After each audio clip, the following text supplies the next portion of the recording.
Donald Trump, long before he became a politician or president, had a few core convictions. He's famous for having a very flexible ideology where he changes his mind on things left and right.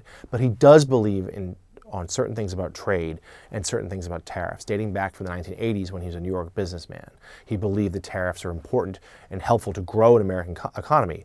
Understanding there might be some short-term pain, but he thinks that the good will outweigh the bad. And what we're seeing here is the president has time and time again suggested that, first of all, that trade wars, as he put it, are good and easy to win. He also has deemed himself Tariff Man. He feels that tariffs are a key way, punitive tariffs, to punish another economy, another country's economy, and to grow the United States' own economy.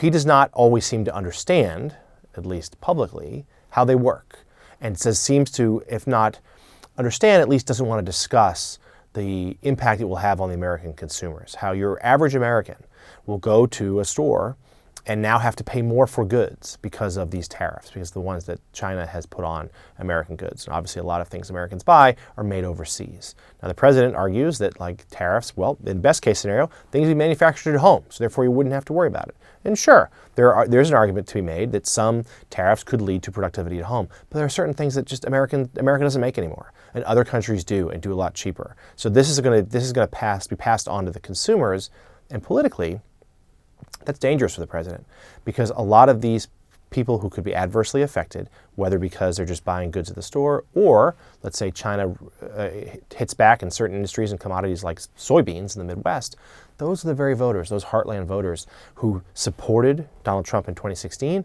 and he needs again in 2020.